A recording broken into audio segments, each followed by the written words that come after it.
Halo rekan-rekan networker semuanya. Oke, kali ini kita masuk ke lab ya. Sebelumnya di video sebelumnya sudah saya paparkan mengenai sekilas untuk konsep di layer 2 switch, yaitu konsep frame bagaimana ketika masuk ke dalam satu buah switch ya. Nah, tapi itu nanti kita akan lanjutkan di video-video berikutnya. Tapi sekarang ini kita simak dulu bagaimana kita mulai mengkonfigurasi switch ya. Nah, di sini sudah ada satu buah switch ya. Di sini saya menggunakan Cisco Packet Tracer ya, menggunakan versi yang masih lama ya, 6.3 untuk instructor. Oke, tapi rekan-rekan semua bisa menggunakan versi berapapun ya, yang penting adalah kita bisa memahami bagaimana cara mengkonfigurasi switch katalis ya. Di sini saya menggunakan Cisco Catalyst 2960 ya. Kalau secara topologi di sini ada 4 buah PC yang terhubung ke VLAN ya. 2 PC ke VLAN 10, 2 PC berikutnya ke VLAN 20, kemudian ada satu buah laptop yang digunakan untuk mengkonsol ya ke arah switch. Nah, adapun tasnya ya, yang perlu kita lakukan yang pertama adalah kita akan mengkonfigurasi switch ya dengan satu buah IP manajemen ya. Nanti kita akan menggunakan satu laptop ini masuk ke dalam konsol ya. Nah, kemudian kita konfigurasikan enable passwordnya. Kita menggunakan yang default saja, menggunakan Cisco atau CCNA ya. Begitu juga untuk passwordnya. Kemudian kita konfigurasi IP address di tiap masing-masing PC. Oke. Nah, kemudian kita buat VLAN 99 ini digunakan untuk memanajemen si switch ini ya. Membuat VLAN 10 untuk dua PC, PC 1 dan PC 2, dan VLAN 20 untuk PC 3 dan PC 4 ya. Kita akan kasih nama masing-masing, VLAN 10 dan VLAN marketing, VLAN 20 dengan VLAN sales. Kemudian langkah yang keempat adalah kita akan assign ya setiap PC ini menjadi member dari VLAN 10 dan VLAN 20 ya. Nah, kemudian kita coba testing connectivity ya antara switch antara dua buah PC yang sama VLAN-nya dan PC yang lainnya dengan VLAN yang berbeda. Oke, kita langsung config saja. Kita masuk ke dalam laptop, kemudian kita masuk ke terminal, jalankan terminalnya. Oke ya. Oke, pertama kita masuk ke global konfigurasi ya, enable, kemudian kita ketikkan configure terminal, masuk ke dalam global konfigurasi ya. Kemudian kita ketik hostname, misalkan kita kasih nama bebas ya, SW1 ya. Kemudian langsung saja kita konfigurasi untuk VLAN-nya, VLAN 99 name manajemen MGMTK. Kemudian kita boleh exit ya, VLAN 10 ya, kasih nama name misalkan tadi apa, marketing kalau misalnya ya, marketing. Kemudian boleh lanjut di sini juga ya, VLAN 20 name finance. Oke, kemudian kita keluar. Nah, di sini saya sudah membuat 3 buah VLAN, VLAN 99, VLAN 10 dan VLAN 20. Kemudian sekarang kita akan verifikasikan di dalam switchnya sudah harus ada 3 buah VLAN baru selain VLAN 1. So, VLAN brief perintahnya ya. Nah, kita lihat di sini ada VLAN 10, 20 dan 99. Tapi masing-masing VLAN ini belum ada member portnya, karena secara default ya setiap port switch itu menggunakan VLAN 1. Jadi member VLAN 1 ini keseluruhan port ya. Oke, jadi kalau sumama kita kembali lagi,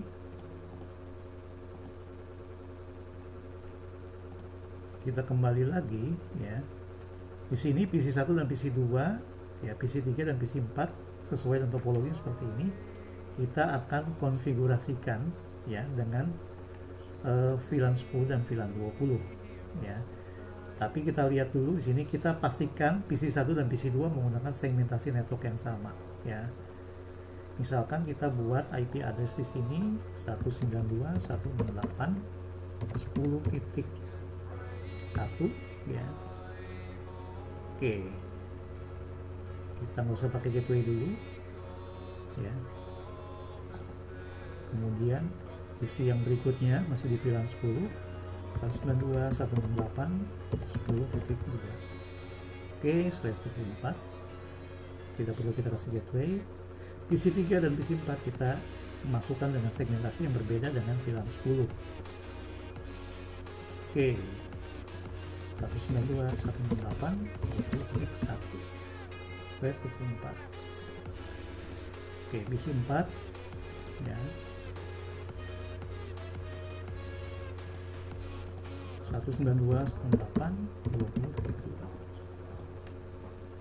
Oke, kita sudah konfigurasikan 4 PC ini dengan segmentasi IP-nya. Kemudian kita kembali lagi ke konsol ya. Atau bisa langsung sebenarnya ya. Sini biar terlihat lebih besar tulisannya. Oke. Nah, di sini sudah ada VLAN 10, 20 dan 99. Oke, kita lihat lagi topologinya di sini. PC1 terhubung ke port 1, PC2 ke port 2, PC3 ke port 3, PC4 ke port 4 ya. Jadi secara respektif ini kita buat sama ya. Oke. Kembali lagi ke konfigurasi. Kita bisa menggunakan perintah range yang conf terminal interface range F012 ya. Switchport mode akses, switchport akses VLAN. Oke, itu untuk port 1 dan port 2 yang digunakan di PC1 dan PC2 ya. Oke, kita exit dulu. Kemudian kita tinggal panggil perintah sebelumnya ya. Itu di port 3 dan port 4. Nah, ini enaknya ya, kalau kita konfigurasi lebih cepat, kita bisa panggil historinya, tinggal kita edit ya. Kita buat VLAN 20, kemudian switch port mode akses. Oke. Nah, kemudian kita lihat dulu verifikasinya. Show VLAN brief. Oke, sekarang sudah ada membernya masing-masing. VLAN untuk marketing itu port 1 dan port 2, VLAN finance itu untuk port 3 dan port 4. Oke, kita lihat di sini laptop ini terhubung ke port 24 dengan VLAN 99. Maka kita akan masukkan si port 24 sebagai VLAN 99. Configure terminal lagi. Interface F024 switch port mode akses, switch port akses VLAN 99. Oke, show VLAN brief. Oke ya, kita simpan dulu konfigurasinya. Copy running config, startup config. Oke, boleh ketikkan write memory. Oke, kita verifikasi lagi.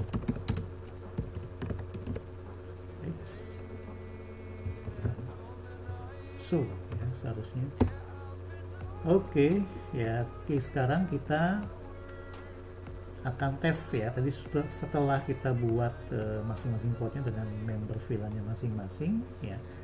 Sekarang coba kita testing konektivitas antara PC yang VLAN-nya sama dengan PC yang berbeda VLAN ya. Ingat, kita berada di perangkat layer 2, yaitu perangkat switch ya.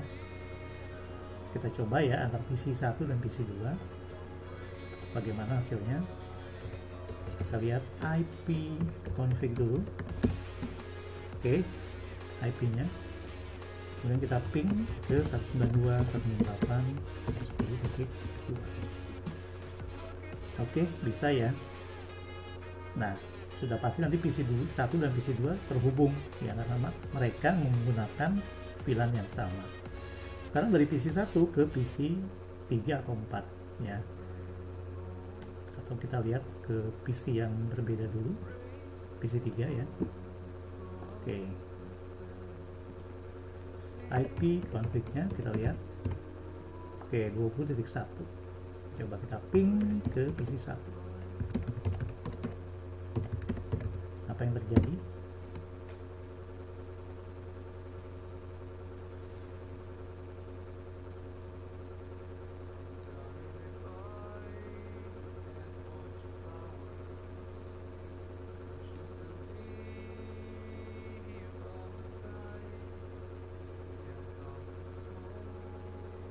Oke, secara default kalau kita lihat dari tampilan PC ini ya, si paket akan dikirimkan sebanyak 4 kali ya, dikirimkan 4 kali dan tidak ada yang sampai ke tujuan ya. Artinya dari PC 3 menuju ke PC 1 connectivity-nya loss ya.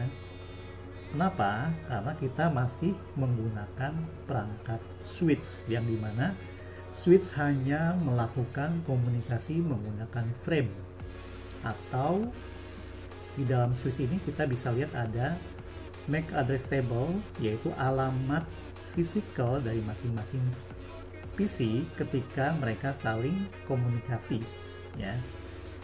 Tidak ada informasi IP di dalamnya ya, yang ada hanya nomor port dan nomor VLAN ID. Kita cek di dalam switchnya ya. So MAC address table ya. Nah, komunikasi tadi ada di VLAN 10 ya. Karena VLAN 20 belum bisa komunikasi dengan VLAN 10, maka si switch MAC address table itu belum bisa menyimpan informasinya ya. Jadi dia hanya sebatas listen ya, dari blocking listening, tapi belum disimpan ke dalam MAC address table. Sekarang kita lihat komunikasi di sesama VLAN 20 ya. Kembali lagi ke PC 3, kita lakukan ping ke arah PC 4. IP-nya 20.2. Oke, berhasil ya, karena mereka sesama VLAN 20 ya, berada di broadcast yang sama. Oke, sekali lagi kita lihat di dalam MAC address table-nya. Sekarang seharusnya sudah bertambah ya MAC address-nya. Oke ya, ada tambahan 2 port dari PC 3 dan PC 4 ya, dengan MAC address yang unik. Nah, ini menandakan bahwa si switch ini hanya menyimpan informasi dari si PC ya, dimana setiap PC tersebut memiliki alamat MAC address atau physical address ya. Jadi kalau kita lihat di sini informasinya ada VLAN ID ya, kemudian MAC address dari PC-nya ya, tipenya dynamic, bisa berubah-ubah ya, kemudian berasal dari port mana si MAC address tersebut. Oke. Nah, demikian ya lab kita kali ini ya. Nanti di video berikutnya saya akan lanjutkan untuk bagian 2 dari konsep switch ya. Jangan lupa rekan-rekan semua untuk selalu ya mengikuti channel saya ya. Bisa lihat di searching ya di YouTube dengan mengetikkan alamat atau channelnya Forianto Jaya Wiguna Channel. Oke, terima kasih atas perhatiannya, semoga bermanfaat. Terima kasih.